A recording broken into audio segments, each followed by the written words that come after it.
உங்க எல்லாருக்குமே நிறைய கேள்விகள், சந்தேகங்கள், அடுத்து என்ன செய்யலாம் அப்படின்ற ஒரு ஆர்வம், உங்க பர்சனல் ஃபைனான்ஸை எப்படி வளர்க்கலான்ற ஒரு சிந்தனை, இது எல்லாமே அதிகரிச்சுக்கிட்டே வருது. பட் இது எல்லாத்துக்கும் ஆன்சர்ஸ் ஈஸியாக கிடைக்குதா அப்படின்னு பார்த்தீங்கன்னா கிடைக்கல. அந்த ஆன்சர்ஸை உங்களுக்கு ஈஸியாக கொண்டு சேர்க்கறதுக்காக தான் ஆஸ்க் M2W எனிதிங்னு ஒரு ஹெல்ப்லைனை நம்ம கிரியேட் பண்ணியிருக்கோம். அதற்கான ஃபார்ம் இந்த வீடியோனுடைய லிங்க்லேயே இருக்கு. இந்த ஃபார்மை நீங்கள் ஃபில் பண்ணீங்கன்னா ஆட்டோமேட்டிக்காக உங்களால் நேரடியாக உங்களுடைய கேள்விகளை எங்கள்கிட்ட கேட்க முடியும். உங்களுடைய பர்சனல் ஃபைனான்ஸ் சார்ந்த சந்தேகங்களை நீங்கள் தீர்த்து கொள்ள முடியும். அது மட்டும் இல்லை, அடுத்தது என்ன செய்யலாம், யார்கிட்ட எப்படி ஆலோசனை வாங்கலாம், ஆலோசனை பெற்று எப்படி வளரலாம்ன்ற அந்த ஒரு தேடல்லையே நீங்க ஈடுபட முடியும். இது எல்லாமே உங்க முன்னாடி இருக்கக்கூடிய சாய்ஸ். இந்த சாய்ஸஸ் நீங்க சரியா செய்யணும்னா ஃபர்ஸ்ட் நீங்க இந்த ஃபார்மை ஃபில் பண்ணிட்டு ஆஸ்க் M2W எனிதிங் ஹெல்ப்லைன்ல பார்ட்டிசிபேட் பண்ணணும், அதுல ஜாயின் பண்ணணும். வாங்க இணைந்து பயணிப்போம்.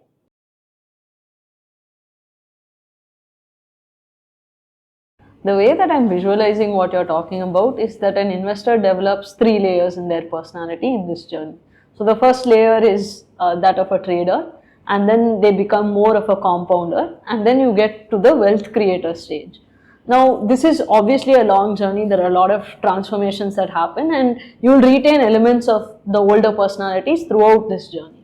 So the question that comes to mind at this point is this something that somebody can do on their own? Or does it take like an ecosystem? Does it take support from other people to get there? At what point in this journey, whether you're a trader or a wealth creator or even a compounder, do you need professional help? Do you need to look at products? Or is this something where regardless of what size or phase you are in, you can manage completely on your own? No investor can do this on his own, all alone. An investor can do it all alone on his own. I think that would be an extremely rare event. But you can do it with an ecosystem. I think the ecosystem can help you. And you have to create the ecosystem that you need as help.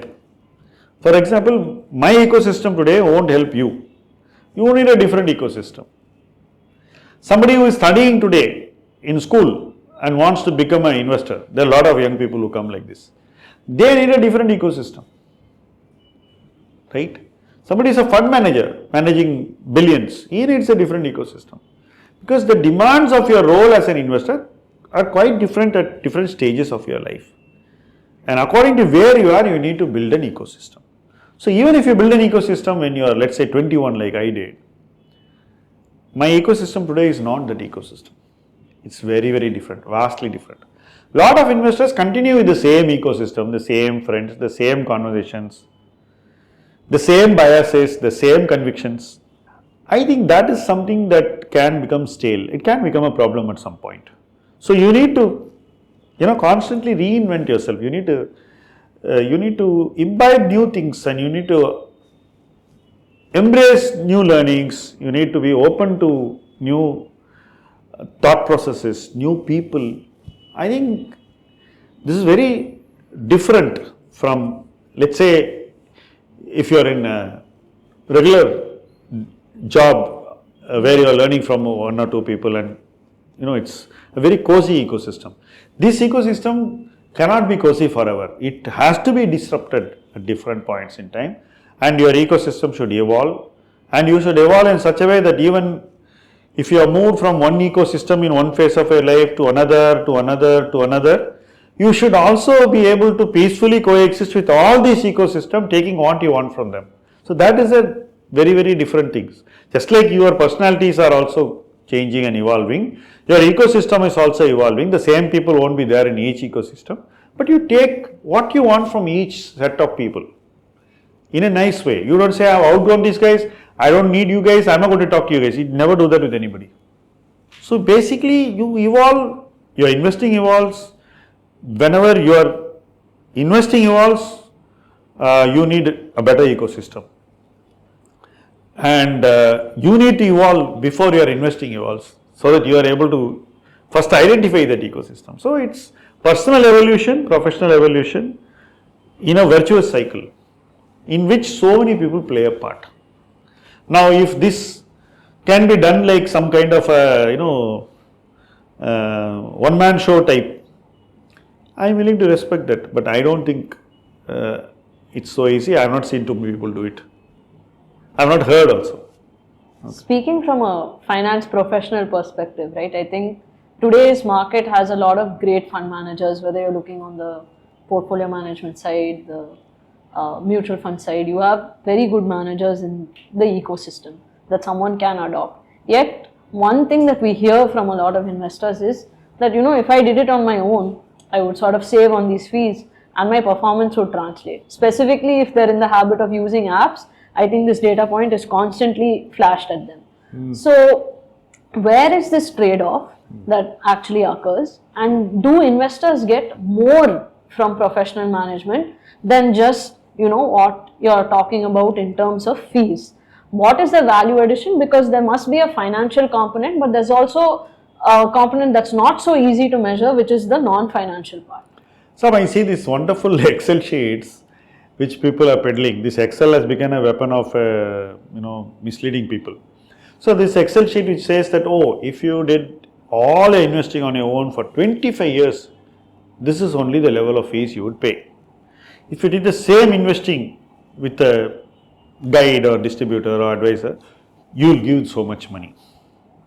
In these two Excels, there is an assumption that you are a master who is entitled to make that return at all times. The second, it also undervalues what an expert can bring as a beta. It actually overrules the capacity of generating beta itself. Okay, correct. So and it thinks that alpha is a birthright, right? So I used to think these guys are so good at Excel. Where is their common sense? Have they done really wonders?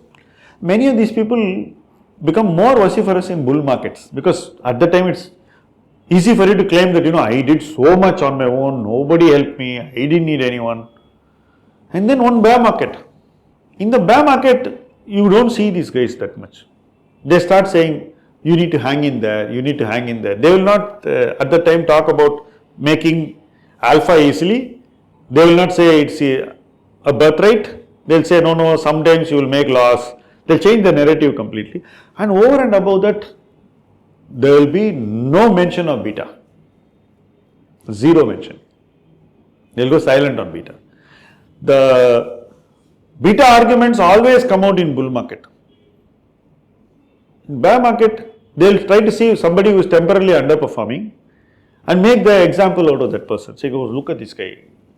So these are all narratives that we are fitting to a judgment which we have already made. Now, I have been an investor for 35 years.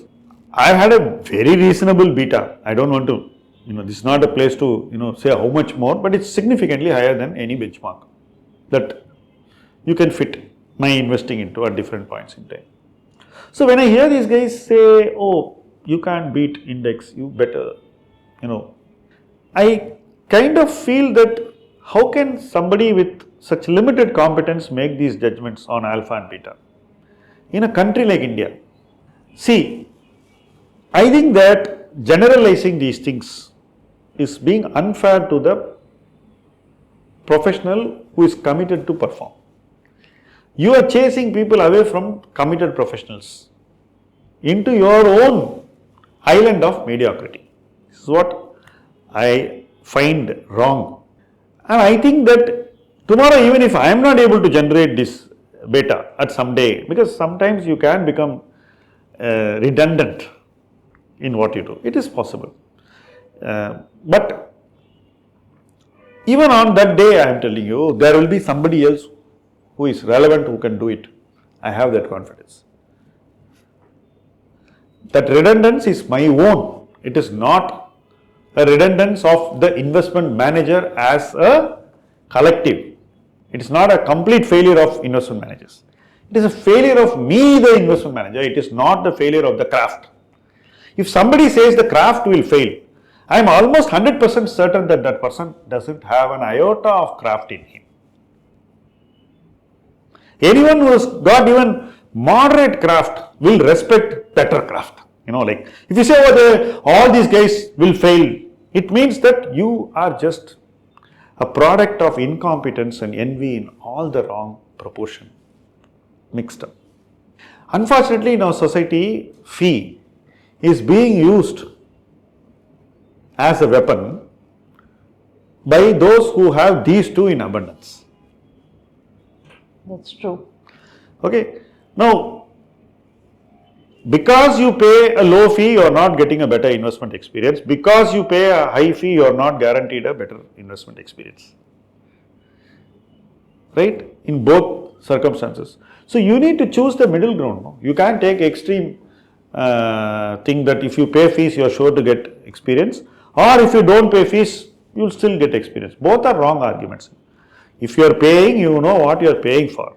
And you decide where you are paying, whether there is value. It's like shopping. Can I say that going into these big supermarkets outside cities makes you buy all the junk and rubbish, and it's a waste of time, you're driving 10 kilometers to that place? Can I create an argument like that? If you are a consumer who needs all those things, maybe you will get value.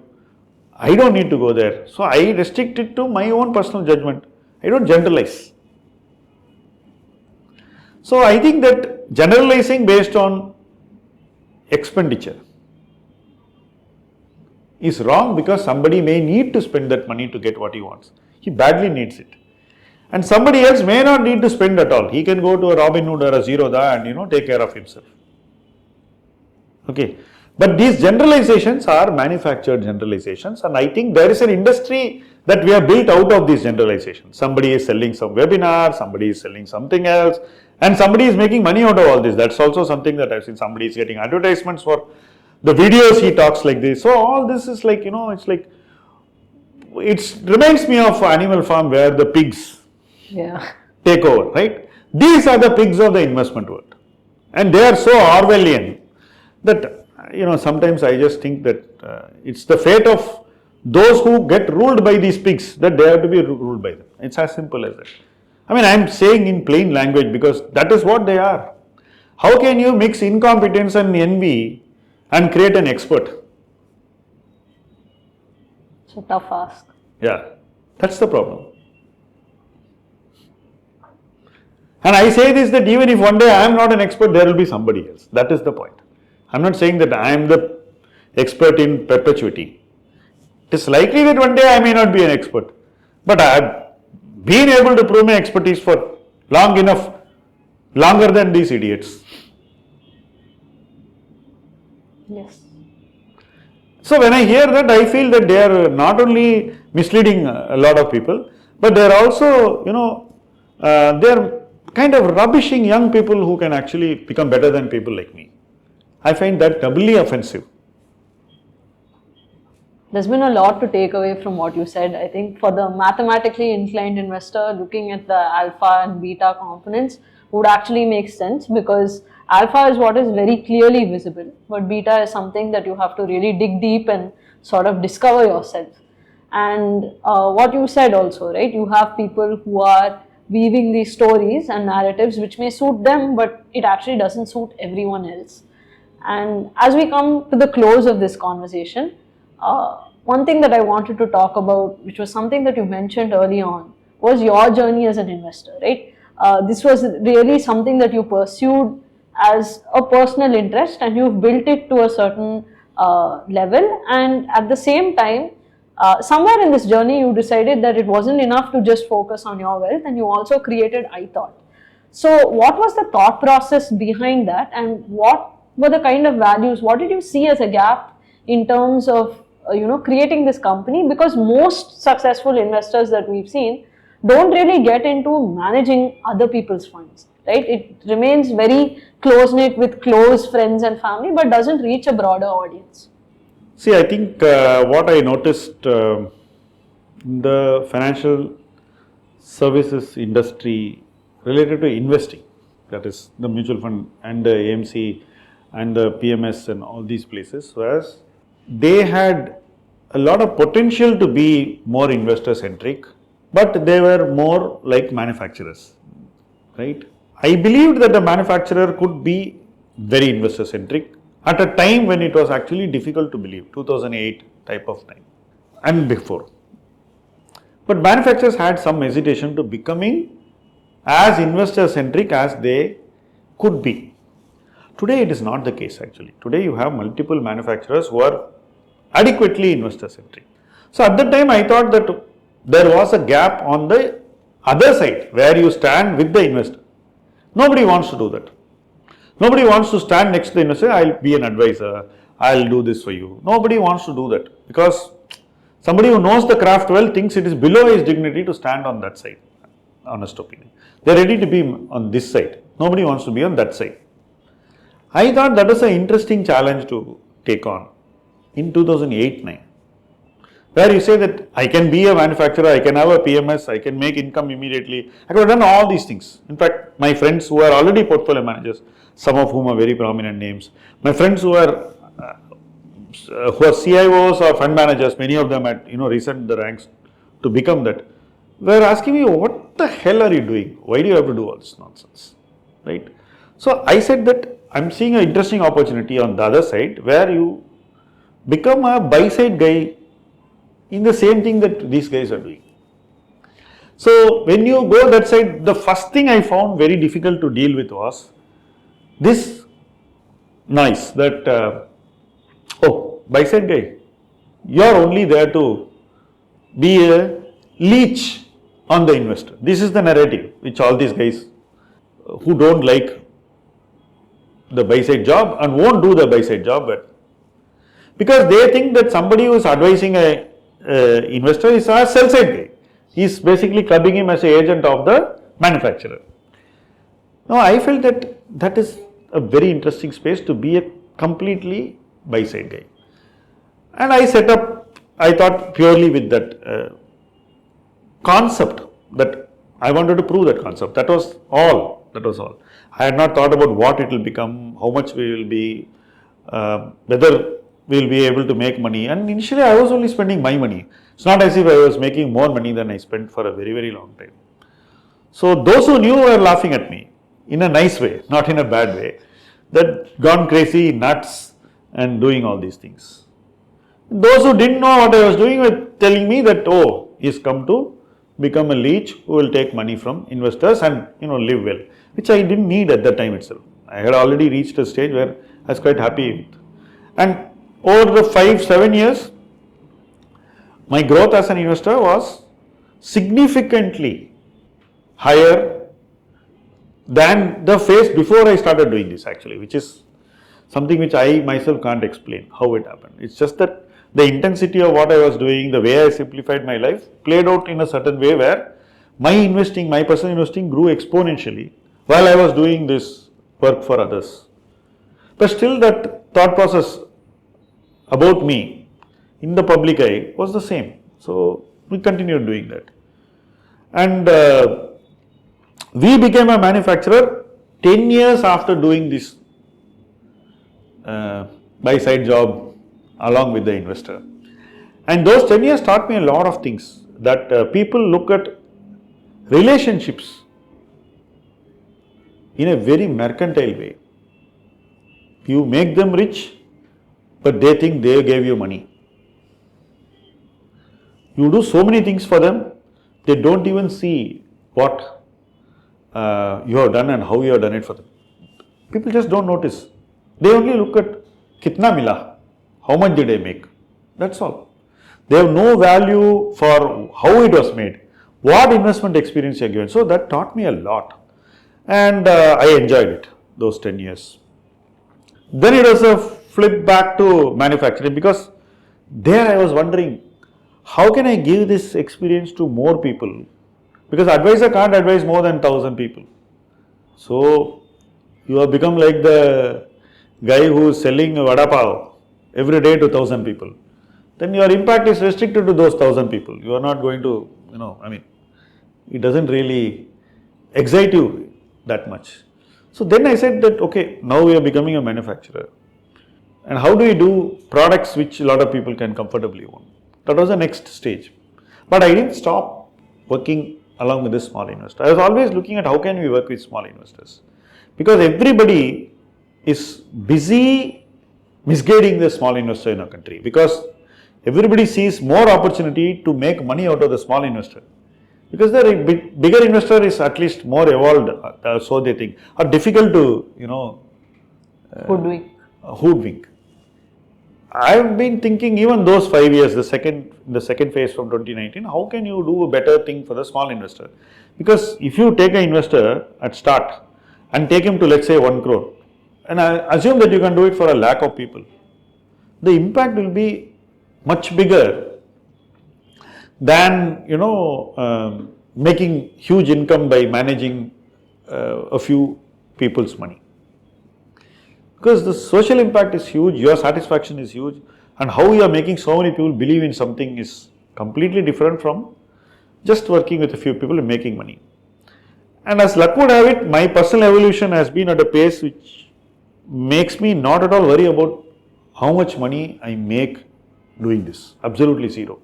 Because this money doesn't move my needle. It never moved my needle. It didn't move in 2009. It didn't move over the first 10 years. It didn't move over the next 5. In fact, it's becoming increasingly irrelevant financially. Because there are people who attribute all professional goals and aspirations as only oriented towards making money. But when you question them that why are you doing this and indirectly, or directly receiving compensation, then they will run away. They will not answer these questions. So basically, it's attributing a motive where there is a superior motive, you try to attribute an inferior motive. So these things keep happening around us. But as far as I am concerned, I think investment is a very, very important agent of social change. Okay, because everybody has to invest. Everybody has to invest for 20, 30 years, and everybody needs somebody to make them invest sensibly over very long periods of time. And that's a problem that is not getting solved by technology. I'm very sure about that. Technology alone, okay, because where is technology very strong today? It is in transaction enabling. It is not strong anywhere else yet. So transaction enabling is seen as an agent of massive change. I am seeing it like a tissue paper. After the transaction, what do you do with the tissue paper? You throw it. Transaction platforms are also like tissue paper. I don't think they have a capacity. They don't have the DNA to be somebody who worries about protecting the wealth of an investor, somebody who worries about growing the investor, somebody who ensures that no investor makes a loss and goes home without his capital. They don't have the DNA. And I think that's the problem that needs to be solved. I don't know whether I will be able to solve it, but in my own small way, I may solve it for as many people whose lives I touch. That is what made me a professional. Otherwise, I would have been just an investor, and even now, being just an investor is not a problem. I mean, what I want is more than met, and I don't need to become a professional investor to make any money, any more than what my personal investing gives. The rate of returns in my investing will always be superior to whatever financial compensation my work as a professional can get me. That is how I view it today, even after 15 years. And I think that is my biggest blessing, because if my investing is mediocre and I have to rely on just what money I make out of others, I think I would not be happy as a person. So thank you for this enlightening conversation. We've touched on a lot of things.